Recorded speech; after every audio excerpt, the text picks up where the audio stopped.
The Illinois Treasurer's Office Women History Month awardee for outstanding achievement in sportsmanship is Dawn Harper Nelson. Harper Nelson won a gold medal in the 100 hurdles in 2008 and a silver in 2012. The native of East St. Louis has persisted in her attempt to return to the Olympics even later in life. Harper Nelson was the silver medalist at the World Championships in London in 2017. So she is a two-time Olympic medalist. Dawn Harper Nelson qualified to compete in the Olympic track in the 100-meter hurdles based on the USA Track and Field's rule number 8, held on June 18, 2021 in Eugene, Oregon. In June of 2012, Harper was named a spokeswoman for the American Diabetes Association. Harper's passion for diabetes prevention stems from a long line of family members that have been diagnosed with disease, and an uncle with whom she was close who just lost the disease in 2011. Following her silver medal at the London Olympics, Harper Nelson was named the new ambassador for United Way of Greater St. Louis Education Express. Through Education Express, she promotes the importance of education and mentoring in the St. Louis region.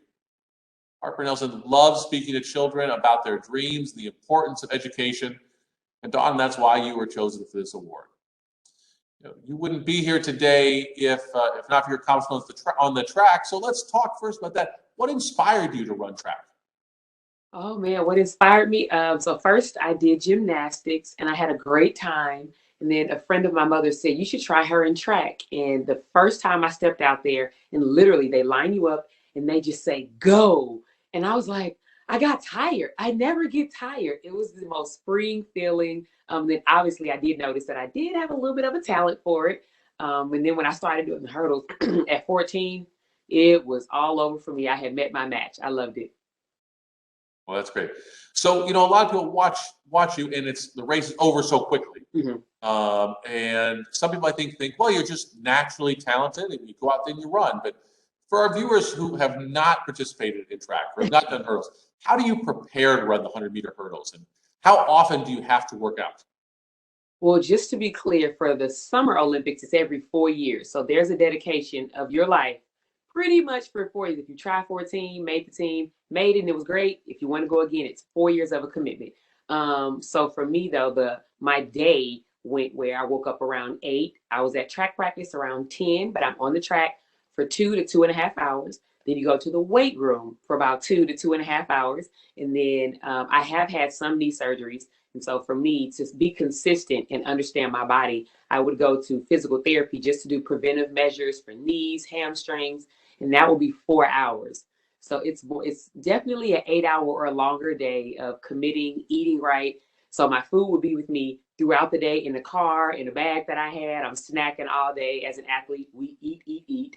But then I lived in LA, so I was really away from my family. I went to UCLA on a full ride and I stayed there to train, and it was wonderful, but I missed my family. So also with my training required a lot of traveling back home just to give hugs and kisses to kind of get pumped up to go back into the world. All that training, 8 hours a day over 4 years for something that lasts all about 12 seconds. But you do it for the glory, for the competition. Mm-hmm. We've all watched the Olympics. We've seen people get their medals and the pride in their face. But can you try to explain to listeners what did it mean to win both a silver and a gold medal for the USA? And that's exactly what it is. It's trying to explain, because going back to that moment, I often get choked up because you're like, don't take me all the way there. Don't take me all the way. But I remember when I crossed the line in 2008, the first thing I literally kept saying was, what? Like I couldn't comprehend that out of all the people in the world that wanted to be a gold medalist, they say you have a better chance of being struck by lightning than being a gold medalist. And the fact that it had been me, this little girl from East St. Louis, that had hopes and dreams, ups and downs. Nothing good comes from East St. Louis. Just understanding that I put all that on my shoulders. I wore it on my back, but I wore it proudly, and that I brought so much just honor to my country and to my family. It was, I cried. I thought about all the sacrifices, like no strawberry ice cream because I love it, and then not being able to go out with friends and missing family functions because I had to focus on my craft. You think about all those things, and that's why you see people crying, because you're like, it was all worth it. Like that's kind of where it, and that you're good enough. Like that's always the question. You're at practice and your coach tells you like you're the best. You hear all these things, but to actually cross the line and you're like, oh my goodness, I am the best. Mind blowing. Great. No, it's definitely a lot of work, but no one accomplishes anything by themselves. You've had coaches through your career, and I understand that your most recent coach was your husband. What's it like to train and to have your husband as a coach, and versus previous coaches you had a different relationship with? Well, just the first thing is other coaches that aren't your husband, you leave them after practice, right? Yeah.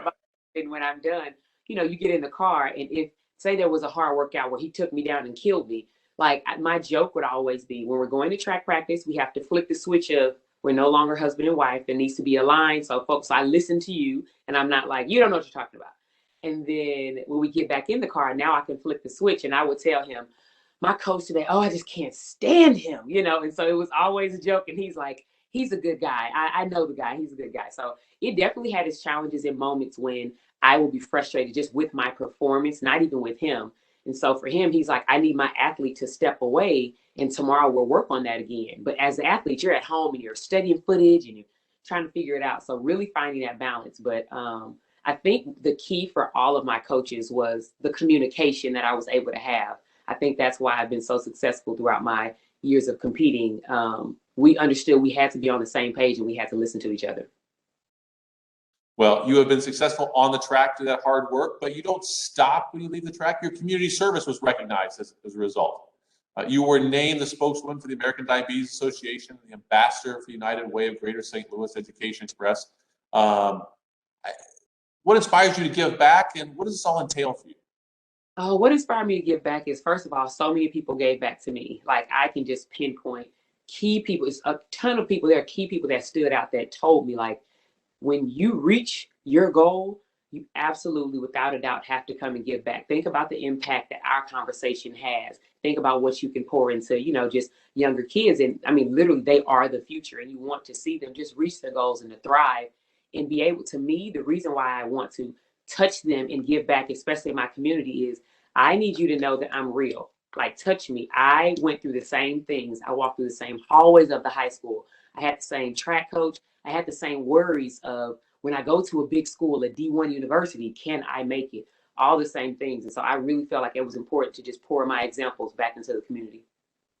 That's great. So as we wrap up, when you go and talk to young women, and there's young women hopefully be watching this video, what advice do you give them, young women who want to accomplish big goals, people who want to be leaders of change in their communities?